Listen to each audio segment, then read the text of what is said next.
there. So I had some questions from you guys, and I know it's been a little while since I got them, but I wanted to make sure I answered them for you. So the first question I got was, what happens if you don't have the mandatory gear in your sled, the stuff that has to be in your sled during the race? So usually you'll have to wait at the checkpoint. You can't actually sign into that checkpoint until you have the mandatory gear that you require.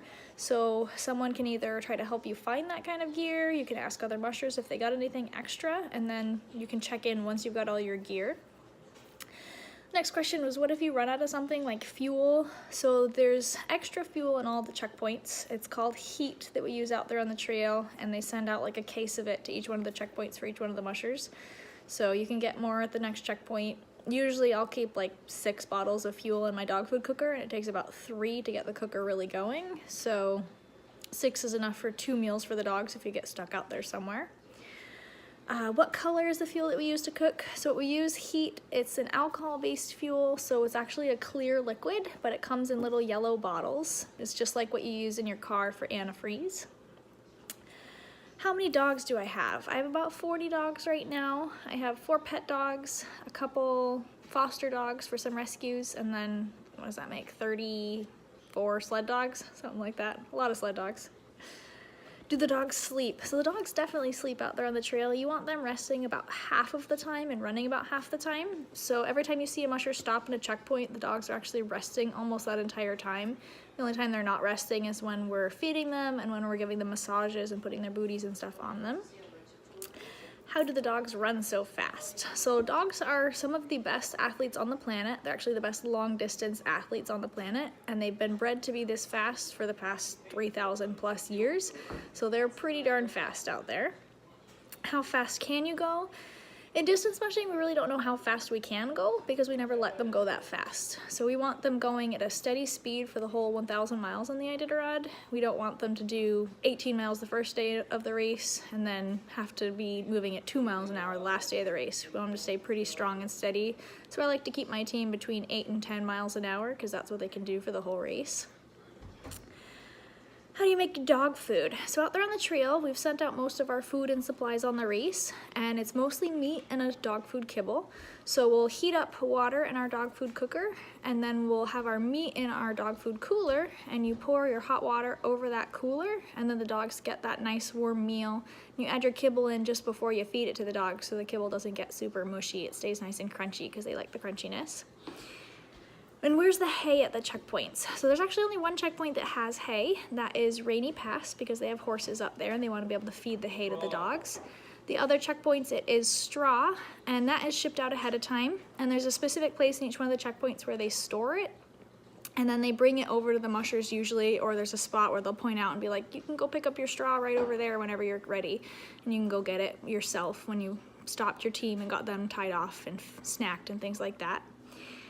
And what color are your dog's booties, coats, and your sled? So my dog's booties, I color code by size. So the smalls are pink, mediums are blue, larges are red, and extra larges are also pink, because the booties that I use only come in 3 colors.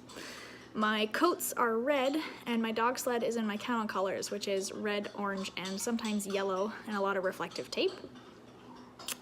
What if you have bad weather or a blizzard? So we actually had 3 blizzards during the race last year, which was pretty miserable. And the thing is, you gotta keep going, you gotta get to know them. So you just keep mushing through it, and you're moving from trail marker to trail marker basically, and you're directing your lead dogs and saying, you know, G for right, haw for left, and you're getting them to follow those trail markers out there.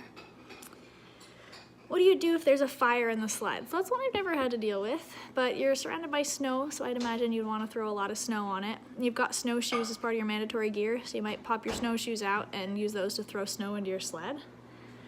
And how do you start a fire outside in winter? So the nice thing about our dog food cookers is that you put that alcohol fuel, that heat in the bottom of them, and then you just have to drop a match in there and it'll flame up really good and get your dog water really nice and warm. And you can warm your hands up over that fire too pretty nicely. What if you do if there's a moose or a wolf? So I actually only saw 1 moose on the Iditarod last year. It was up on the Yukon River, and it was pretty far off in the distance, so I didn't get really close to him. But I did see a couple wolves during the race last year, and I mostly just kind of kept an eye on them and made sure that they didn't follow my dog team. I had a gun with me just in case I needed to use it to protect myself or my team, but never had to. And what if you get sick during the race? So usually there's at least 1 or 2 mushers that do get sick during the race. Last year, Wade Mars actually got pneumonia, and he scratched in the checkpoint of Koyuk because he called his girlfriend and said, "Do you think I should continue on the race? I'm gonna get a top 10 finish." And she said, "No, I think you should take care of yourself first." So he went ahead and scratched and got on some antibiotics and went to the hospital and things like that. So usually, if it's a minor sickness like a head cold, you can probably mush through it, but if it's something major like pneumonia where your health can be affected, you want to scratch and get to the doctor as soon as you can. How many days does it take you to finish the Iditarod? So it took me almost 2 weeks last year. My official finish time is like 12 days and something, but I started on Saturday morning in Anchorage at the ceremonial start, and I finished Saturday morning 2 weeks later in Nome. How old were you when you started mushing? So I was 6 years old when I ran my first dog sled race. It was the Willow Winter Carnival 1-dog race in Willow, and I was pretty proud. I won it by 1/5 of a second, which was pretty awesome. And I was about 12 when I got my first sled dogs. When I was 6, I was running other people's dogs. And what's your favorite part about racing, especially the Iditarod? I just like being out there with my dog team and knowing that I've trained them enough that they're able to be with me out there on the trail. And my least favorite part is probably the lack of sleep. I do really like sleeping, and I don't like having to wake up in a checkpoint after only 2 hours of sleep and being like, oh, I wish I was sleeping a little bit longer. Thanks, you guys. Hope you guys have fun following the Iditarod this year.